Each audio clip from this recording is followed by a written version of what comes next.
Hello, dear students. In the last mind video, I was explaining the summary of the lesson. Today I am going to explain you the lesson line wise. Okay. See, the portrait of a lady written by Khushwant Singh. My mother, like everybody's grandmother, was an old woman. मेरी दादी जो हर किसी की दादी के जैसे ही एक बुढ़ी औरत है. She had been old and wrinkled for 20 years that I had known her. मैं जब से उनको जानता हूँ, लास्ट 20 साल से मैं उनको जानता हूँ, तो वो बुढ़ी और झुर्रियाँ वाली उनकी फेस है. People said that she had once been young and pretty and had even had a husband. लोग जो उनको जानते हैं वे लोग कहते हैं कि पहले जब ये नौजवान थी तब बहुत ज़्यादा खूबसूरत थी और उनके पति भी बहुत खूबसूरत थे. But that was hard to believe, पर बहुत ही उसको विश्वास नहीं कर सकते हैं. My grandfather's portrait hung above the metal piece in the drawing room. मेरे दादाजी की जो फ़ोटो है वो ड्राइंग रूम में मेटल पीस के ऊपर उसको टंगा गया है. He wore a big turban and loose fitting clothes. उन्होंने बहुत बड़ी सी पगड़ी पहनी हुई थी और उनके कपड़े भी ढीले ढाले थे. His long white beard covered the best part of his chest and he looked at least 100 years old. सबसे ज़्यादा ही बहुत इंटरेस्टिंग ऐसी पार्ट है कि मेरे दादाजी की जो दाढ़ी है बहुत बड़ी लंबी है, जो चेस्ट तक लंबी पार्ट है, और मतलब उनका पूरा चेस्ट कवर हो जाता है इस बियर्ड से, और जैसे लग रहा है कि वो 100 साल बुढ़े हो. He did not look the sort of person who would have a wife or children. उनको देख के तो ऐसा ही लगता है कि जैसे उनको कभी कोई वाइफ ही नहीं होगी, ना ही कोई बच्चे होंगे. He looked as if he could only have a lots of grandchildren. उनको देख के तो ऐसा ही लगता है जैसे उनको बहुत बहुत सारे ही पौत्र और पौत्रियाँ होंगे. As for my grandmother being young and pretty, but ऐसे देखिए तो मेरी दादी बहुत ज़्यादा ही यंग और प्रिटी होती थी जब वो जुआन थी. That the thought was almost revolting. अब ये विचार मेरे दिमाग को बहुत ज़्यादा क्या करते थे, सोचने के लिए मजबूर कर देते थे. The thought was almost revolting. That means it was distinguishing to think. She often told us of the game she used to play as a child. वो हमें बहुत बार उन्होंने कहा था कि जब वो बच्चे थे तब वो क्या गेम खेलते थे. That seems quite absurd and undignified on her part, and we treated it like the fables of the prophet she used to tell us. उनको सुन के ऐसा लगता था एब्सर्ड, दैट मीन्स रिडिकुलस, और जो हम उस पर उनके जीवन का जो एक ऐसा पार्ट जो हमें बताते थे कैसे गेम खेलते थे, तो हम नहीं समझ पाते थे. हम उनको ऐसे ट्रीट करते थे जैसे कि कोई ओल्ड स्टोरीज़ हो, कोई भविष्यवाणी हो, प्रॉफिट हो, कि जो कोई आगे जाके कुछ और नया निकलेगा. जो हमें कहते थे वो हम सिर्फ सुनते थे. She had always been short and fat and slightly bent. वो उनको जब भी देखे तो वो थोड़ी सी नीची, मोटी और थोड़ी सी झुकी हुई लग रही थी हमारी दादी. Her face was criss cross of wrinkles running from everywhere to everywhere. मतलब उनके फेस पे इतनी जुड़िया था कि अब जिस साइड से भी देखोगे आपको सारी क्रिस क्रॉस, यहाँ से भी जिगजैग करके ऐसे ही उनकी रिंकल्स बहुत ज़्यादा दिखती थी, जुड़िया दिखती थी. No where of certain she had always been as we had. नहीं, we were certain she had always been as we had known her. हम जहाँ से भी उसको समझते थे, मतलब जब से मैंने उनको देखा है तब से उनकी फेस बहुत ज़्यादा झुर्रियों वाला और बुढ़ा था.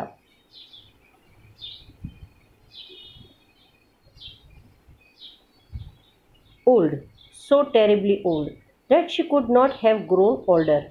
बुढ़ी, उतनी बुढ़ी कि ज़्यादा उससे और ज़्यादा बुढ़ी हो ही नहीं सकते हैं. उतनी बुढ़ी हमने जब से समझ में आए हैं तब से उनको हमने बुढ़ा ही देखा है.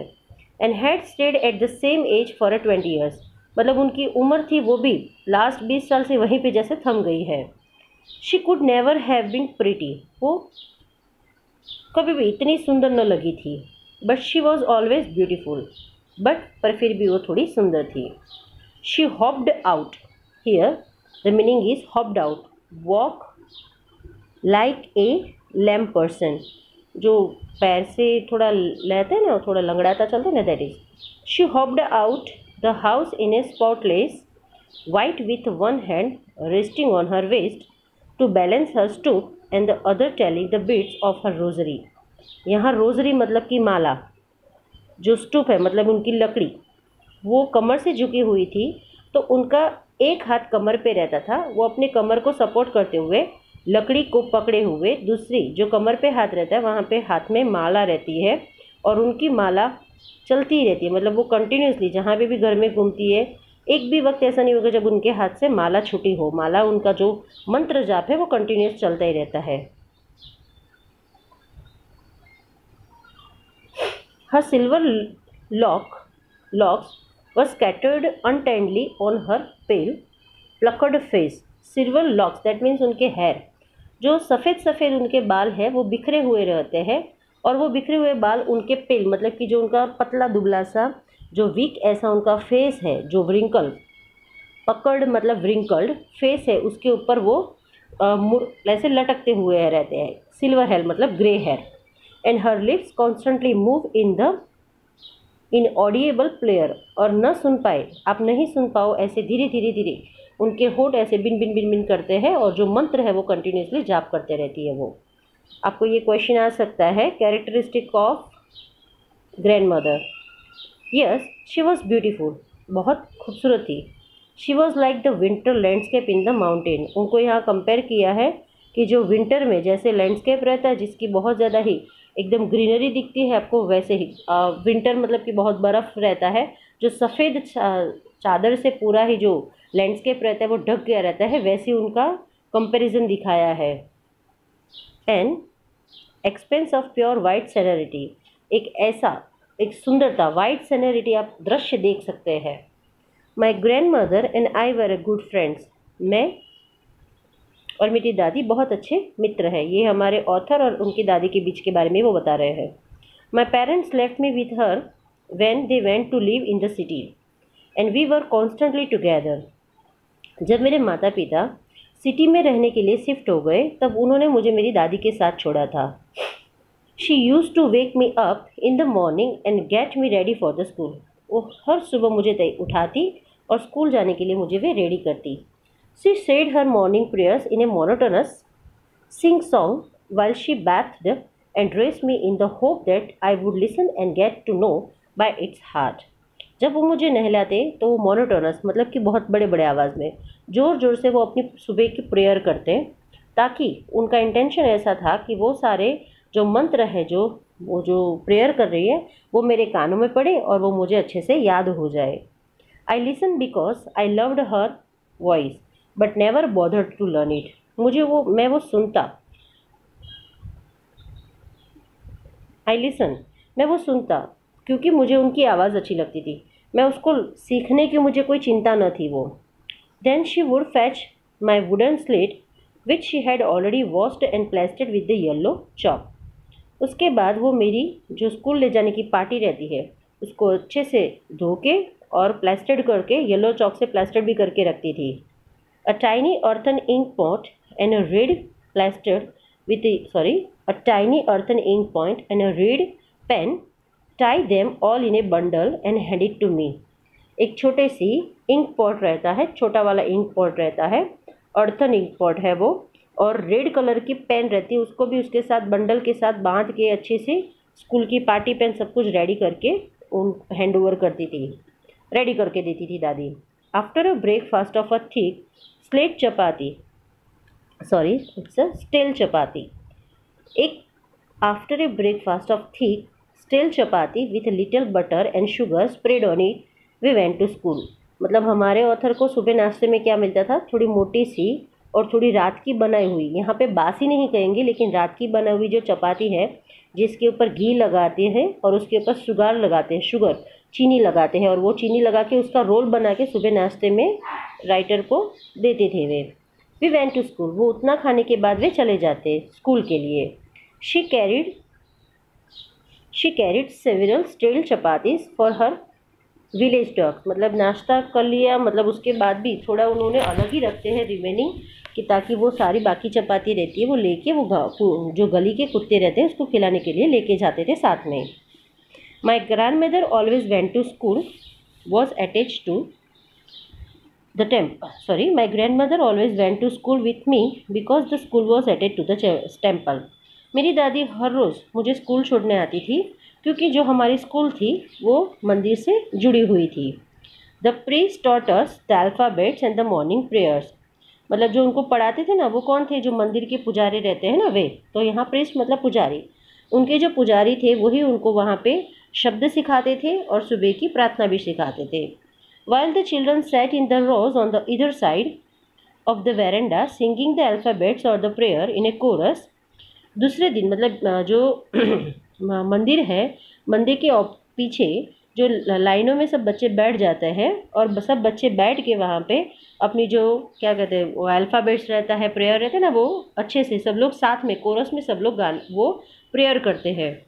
माई grandmother sat inside reading, मतलब अंदर जो मंदिर है वहाँ पे अंदर दादी बैठती है और मंदिर के आगे के भाग में, मतलब जहाँ पे मंदिर शुरू होता है वहाँ पे सब बच्चे बैठ के सब अपनी प्रार्थना और अल्फ़ाबेट्स लर्न करते हैं।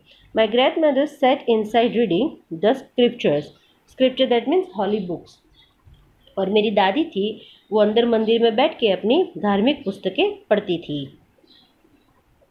When we had both finished we would walk back together, मतलब उनकी स्कूल भी ख़त्म हो जाती थी और दादी का पढ़ाई भी हो जाता था, दोनों का काम ख़त्म होने के बाद दोनों साथ में ही घर पे जाते। This time the village dogs would meet us at the temple door, अभी जब हम लोग रिटर्न घर जाते तो विलेज के जितने भी गली के कुत्ते रहते वो सब हमें मंदिर के डोर तक मिलते हैं, मतलब वो लोग सब इकट्ठा होकर वहाँ पे राही देखते होते हैं। They followed us to our home growling and fighting with each other for the chapatis we threw to them, वो एक दूसरे के साथ लड़ते हैं, हमारे पीछे पीछे आते हैं हमारे घर तक और रास्ते में सब लोग एक दूसरे के साथ झगड़ते हैं क्योंकि उनको जो चपाती हम लोगों ने फेंकी है वो खाने के लिए वे लोग झगड़ा करते थे कुत्ते लोग। When my parents were comfortably settled in the city, they sent for us that means call for, जब हमारे माता पिता वहाँ पे अच्छे से वो सेटल हो चुके, उनका घर अच्छा सा ले लिया उन्होंने, तब उन्होंने हमें वहाँ पे रहने के लिए बुलाया। That was a turning point in our friendship, अब यही चेंजेस हमारे फ्रेंडशिप के अंदर आ गया। फ्रेंडशिप किसकी थी? दादी और पौत्र की। Although we shared the same room, my grandmother no longer came to the school with me, हम दोनों एक ही रूम में रहते थे, मैं और मेरा दादी एक ही रूम में रहते थे, पर फिर भी दादी हमें स्कूल छोड़ने नहीं आती थी। I used to go to English school in the motor bus, मैं इंग्लिश स्कूल में जाता था और वो भी मोटर जो स्कूल की बस रहती है उसमें जाता था। There were no dogs in the street, she took a feeding sparrow in the country yard of our city house, अब जैसे गली में कुत्तों को जो हमारी दादी खाना खिलाती थी वैसे गली के कुत्ते तो ना रहती थी, पर दादी अभी सिटी के घर के कोर्टयार्ड में, मतलब वरंडे में, पीछे वरंडे में दादी जो चकलियाँ रहती है, स्पैरो रहती है, उसको वो दाना खिलाती थी। As years rolled by we saw less of each other, as years rolled by मतलब rolled by that means passed off, जैसे जैसे साल बीतते गए हम लोगों ने एक दूसरे को बहुत कम देखते थे। For sometimes she continue to wake me up and get ready for school, कभी कभार वो मुझे सुबह उठाती और स्कूल जाने के लिए रेडी भी करती। When I came back she would ask me what the teacher had taught me, जब मैं स्कूल से वापस आता तो वो मुझे पूछते कि स्कूल में टीचर ने क्या सिखाया। I would tell her English words and little things of western science and learning the law of gravities, Archimedes principles, मैं उनको बताता कि इंग्लिश के शब्द थोड़े, फिर जो साइंस रहता है साइंस की लर्निंग, उसमें जो ग्रेविटीज़ के नियम है, आर्किमिडीज़ के प्रिंसिपल्स है, वो सब मैं उनको बताता। द वर्ल्ड बीइंग राउंड, कैसे दुनिया पृथ्वी पूरी गोल है, ये सब मैं उनको बताता। This made her unhappy, but ये सब सुन के वो दुखी हो जाती। She could not help me with the lesson, अब ये सारे लेसन जो मैं पढ़ता हूँ वो उनको पता नहीं थे, इसलिए वो मुझे मदद नहीं कर सकती थी मेरे पढ़ाने में। She did not even believe the things they taught at the English school and was distressed that there was no teaching about the gods and the scriptures. वो जो इंग्लिश स्कूल में जो पढ़ाया जाता था इन सब से वो बहुत ज़्यादा ही डिस्ट्रेस होती थी, मतलब गुस्सा भी होती थी और उनको अच्छा भी नहीं लग जाता।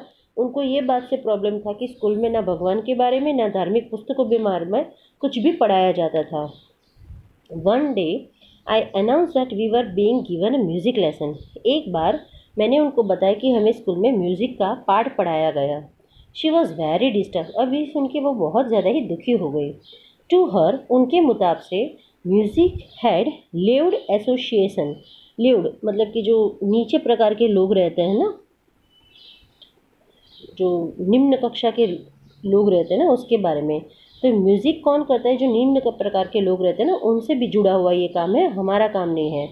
It was the monopoly of harlots and the beggars and not meant for the gentle flock. ये तो जो नाचने गाने वाले हेरोल्ड मतलब जो नाचने गाने वाले पीपल रहते हैं ना, जो गरीब लोग रहते हैं, बेगर्स रहते हैं, भिखारी रहते हैं, उनके लिए होता है। हमारे जैसे अच्छे लोगों के लिए संगीत का कोई मायना नहीं है। हम लोग ऐसे संगीत गाना बजाते गाते ये सब नहीं है। She shed nothing but a silence mean disapproval. But उन्होंने ज़्यादा कुछ ना कहा, पर वो चुप हो गई। और उन जो चुप हो जाना वो मतलब हो जाता है कि वो इससे अग्री नहीं करती है। She rarely talk to me after that. उसके बाद मुझसे वो कभी कभार ही बात करती थी। When I went up to the university I was given a room of my own. जब मैं यूनिवर्सिटी मतलब कॉलेज स्कूल की पढ़ाई हो चुकी, जब यूनिवर्सिटी मेरा दाखिला हुआ तो मुझे मेरा खुद का रूम मिला। मतलब दादी और पोतरा भी अलग अलग रूम में रहने लगे। The common link of friendship was snapped. अब जो हमारे बीच की जो कॉमन फ्रेंडशिप की जो लिंक थी अब वो स्नैप हो गई, ख़त्म हो गई। मतलब कि जो रूम में एक साथ रहते थे तो मिलजुल के बातें भी करती थी, अब तो यहाँ पे बंदी हो गया, स्टॉप हो गया। My grand mother accepted her seclusion with the resignation. Accepted her seclusion with the resignation. That means made no protest except her loneliness calmly. बराबर, उन्होंने कोई भी उन्होंने क्या प्रोटेस्ट उसका मना नहीं किया, विरोध नहीं किया, और उनकी जो एकलता थी, जो लॉनलीनेस थी, उन्होंने शांति से ही एक्सेप्ट कर लिया। She lately left her spinning wheel to talk to anyone. वो अपने रूम में या अपने घर में बैठ के वो स्पिनिंग व्हील पे ही काम करते रहते हैं। कुंतान करते ना, वो जो चरखा रहता है वो काम करते हैं उसके ऊपर। बहुत कम बात करती सबसे। From sunrise to sunset she sat by her wheel spinning and reciting prayer. जो चरखा रहता है उसके ऊपर वो सुबह से लेकर शाम तक वो काम करती और अपनी प्रेयर गाती रहती। Only in the afternoon she relax for a while to feed the sparrow.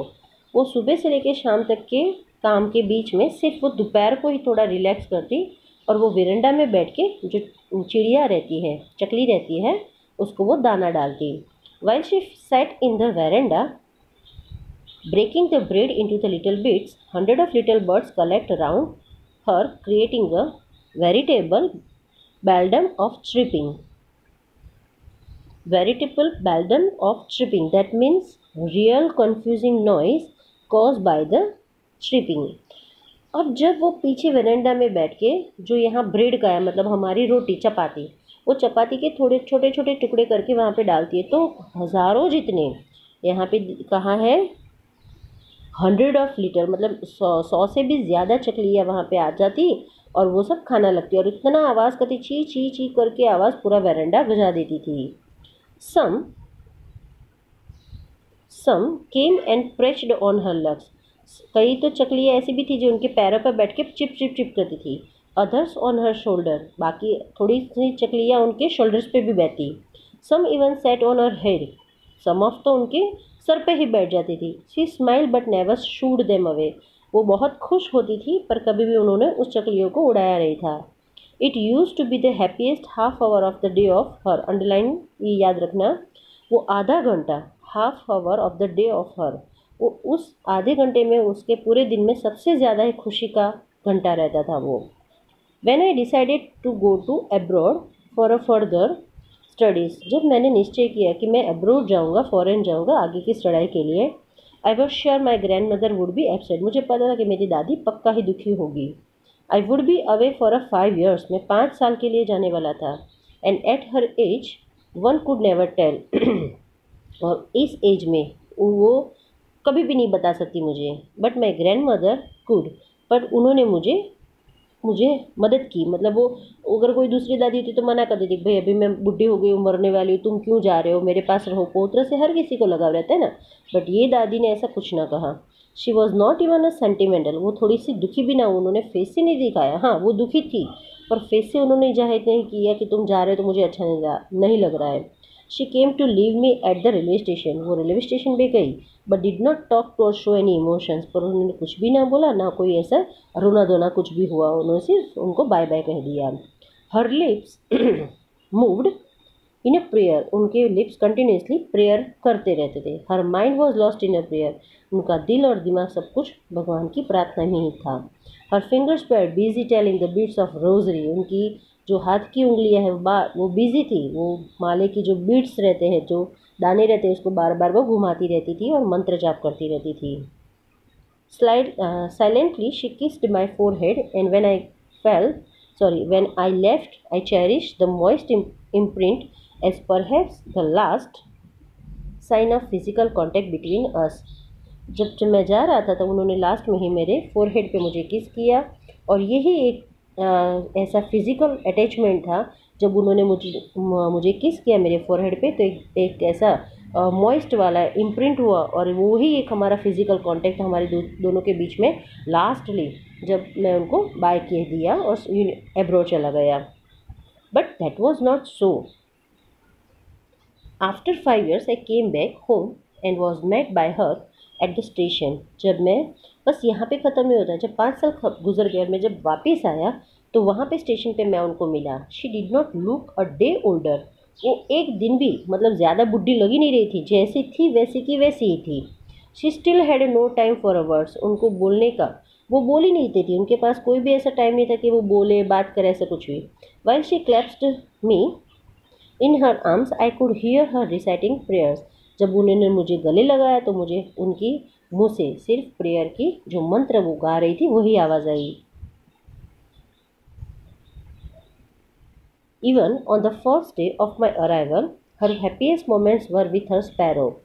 मैं जिस दिन एब्रोड से 5 साल के बाद आया, उस पहले दिन भी उनको मुझे मिलने की खुशी न थी, उनको ज़्यादा खुशी कौन सी थी, उनका सबसे हैप्पीएस्ट मोमेंट था वो जब वो दोपहर को जो चिड़ियों को दाना डालती थी, वो उनको बहुत ज़्यादा पसंद था। Whom she fed no longer with the frivolous rebuke. Frivolous rebuke, that means light enjoyment moment. थोड़ा उनका जो पसंदीदा जो वक्त था वही उनको अच्छा लगता था, ठीक है। इन the evening a change came over हर, शाम को उनके अंदर थोड़ा बदलाव आया। शी डिड नॉट प्रे, उन्होंने प्रार्थना नहीं करे थे।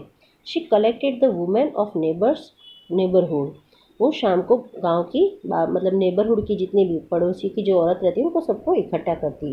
Got an old drum and she started to sing, वो पुराना एक ड्रम लेते, तबला लेते और वो गाना बजाना, मतलब कि जो भजन कीर्तन करते हैं ना वैसे करते हैं वो। For a several hours she thumped the sagging skin of the dilapidated drum. ये जो मीनिंग है ना, the sagging skin of dilapidated drums, that means the loose skin of an old drum, फटा हुआ रॉन आउट ड्रम, जो उसकी skin थोड़ी फटी हुई, थोड़ा फटा हुआ डोल है ना, उसको बजा बजा के दादी अच्छे से, दादी उसको थंब करके घंटों तक, 1-2 घंटों तक वो अच्छे से वो भजन कीर्तन करती। And saying of the home coming of warriors, वो कौन सा गाती, वो जो योद्धा है जो लड़त में वापस आए ना, वैसे वो गाना गाती थी। कौन सा प्रकार का गाना गाती थी वो आपको पता होना चाहिए। हाँ, होम कमिंग वॉरियर्स, जो योद्धा वापस आती है उनके बारे में जो सॉन्ग रहता है वे वो गाती थी। We had to persuaded her to stop to avoid over stressing, हम कभी कभार उनको मना भी करते कि ज़्यादा स्ट्रेस न लो। That was the first time since I had known her that she did not pray, ये एक ऐसा ही समय था जब फर्स्ट टाइम मुझे ऐसा लगा कि उस समय पे वो सिर्फ प्रार्थना न करती थी, तब वो गाना ही गाती थी। The next morning she was taken ill, दूसरे दिन सुबह वो बीमार हो गई। It was a mild fever and the doctor told us that it would go, doctor ने कहा कि सिर्फ बुखार है, माइनर बुखार है, कुछ नहीं, आप घर ले जा सकते हैं। But my grand mother thought differently, but मेरी दादी कुछ अलग ही सोचती थी। She told us that her and was near. उन्होंने हमें बताया कि अब उसका जो मृत्यु का समय है वो नज़दीक आ चुका है। She said that since only few hours before the close of the last chapter of her life she had omitted to pray. उन्होंने हमें बताया कि मेरे जीवन के ख़त्म होने के लिए सिर्फ चंद घंटे बाकी है, मेरा जीवन का जो चैप्टर है अभी ख़त्म ही होने वाला है। She had omitted to pray, she was not going to waste any more time to talking to us. वो हमसे कोई भी बात करके वो उसका समय ज़ाया नहीं करना चाहती है। वो नहीं चाहती कि वो अपने प्रेयर को ओमिट करे, और वो हमसे बात भी नहीं कर रही है। वी प्रोटेस्टेड, हमने मना किया, but she ignored our protest. हमारा जो भी विरोध था उन्होंने हमारी दादी ने इग्नोर किया। शी ले peacefully in her bed praying and telling her beads.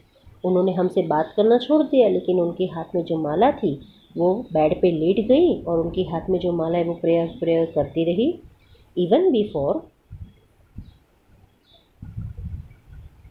Before we could suspect, हमें कुछ पता चले उससे पहले ही her lips stopped moving and rosary fell from her lifeless finger. उनके जो होठ थे अचानक ही बंद हो गए और उनके हाथ में से जो माला थी वो लाइफलेस मतलब कि निर्जीव जो डेड बॉडी के हाथ से जैसे ही फटाक से माला नीचे गिर गई। A peaceful pallor spread on her face, pallor becoming lifeless. A peaceful pallor spread on her face and we knew that she was dead. एकदम शांति बन गई उसके चेहरे पे और एकदम शांत फेस उनका दिख रहा था। तब हमें पता चला कि वो अभी नहीं रही है। We lifted her off the bed and as is customary laid her on the ground and covered her with a red shroud.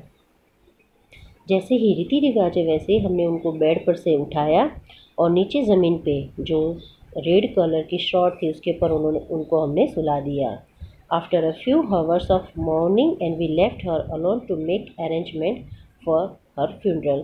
थोड़े घंटों के लिए हम लोग बहुत रोए दुखी हुए उनके पीछे। उसके बाद हम लोग उनकी जो फ्यूनरल विधि है उसमें काम में जुट गए। In the evening we went to her room. जब शाम हुई तब हम उनके रूम में गए with a crude stretcher to take her to the cremated. जो दफन विधि करने ना, क्रोड स्ट्रेचर मतलब जो आपको कहते हैं ना कंधे देते हैं ना हम उसको, वो ननामी बोलते हैं ना, वो क्रोड स्ट्रेचर मतलब उनकी ननामी लाए और उनको ननामी में लेके हम ले जाने वाले वहाँ पे उस ननामी में हमने उनको लगा दिया। मतलब जो विधि रहती है ना ननामी निकालने की वो सब सारा काम कर दिया। द सन वॉज सेटिंग, अभी सूर्योदय सूर्यास्त हो चुका था। The sun was setting and had lit it her room and veranda with a blaze of golden light। मतलब कि जो सूर्यास्त हो रहा था, जो सूरज की जो आफ्टरनून शाम के वक्त जो किरणें रहती ना उससे उनका पूरा रूम एक लाइट से ग्लो होने लगा था। We stopped half way in the courtyard. हम कोर्टयार्ड में पहुँचे तो वहाँ हमने स्टॉप किया। All over the verandah in her room right up to where she lay dead stiff wrapped in a red shawl. उनके वेरेंडा से लेके उनके रूम तक जहाँ उनकी जो ननामी पड़ी हुई है उनको रेड कलर के जो श्रॉड है उससे पूरा बांधा गया है, वहाँ से लेके वेरेंडा तक thousands of sparrows set scattered on the floor. मतलब वहाँ पूरे कमरे में कहो कि वेरेंडा में कहो, वहाँ से हज़ारों जितने जो पक्षियाँ थे स्पैरो थे वहाँ पे सब फैले हुए थे, वहाँ पे बैठे हुए थे। देयर वॉज नो चीपिंग, पर एक भी जो पक्षी था वो एक भी चीपिंग नहीं कर रहा था, आवाज़ भी नहीं कर रहा था। We felt sorry for the birds and my mother fetched some bread for them. हम लोग उनके लिए बहुत दुखी थे, वो पक्षी के लिए। मेरी माता ने थोड़े रोटियां लाई, रोटियों को उन्होंने वरांडा में डाला, फैच किया मतलब लेने गई। And she broke it to the little crumbs, उस सारी रोटियों के थोड़े छोटे छोटे टुकड़े करके जैसे दादी करती थी, the way my grandmother used to and threw it to them. उन्होंने उस पक्षियों के सामने डाला। The sparrows took no notice of the bread, but वो सारी जो चकलियाँ थी उन्होंने थोड़ा सा भी नोटिस भी ना किया ब्रेड को। When we carried my grandmother's corpse off they flew away quietly. जब मेरी मरी हुई दादी की जो ननामी थी उसको जब हम लोग लेके जा रहे थे तो वो सारे जितने भी पक्षियाँ थे वो सारे ही एकदम धीरे से सब लोग उड़ चुके। Next morning the sweeper swept the bread crumbs into the dustbin. दूसरे दिन सुबह जो स्वीपर आया, जो ब्रेड पूरी डस्ट, जो ब्रेड क्रम्स रखे हुए थे ना, जो वैरेंडा में डाले थे ना मम्मी ने, राइटर की मम्मी ने, वो सर को उन्होंने ही अच्छे से झाड़ू लगा के डस्टबिन में डाल दिया। मतलब कोई पक्षी ने भी, एक छोटे से स्पैरो को ने भी उनको उतना ही दुख ज़ाया किया। दादी मर गई तो उनको भी इतना दुख हुआ, उन्होंने भी, किसी ने भी एक दाना भी मुँह में न लिया। ये उनका ट्रिब्यूट है दादी के लिए। ठीक है, यहाँ ये लेसन ख़त्म होता है। Thank you so much.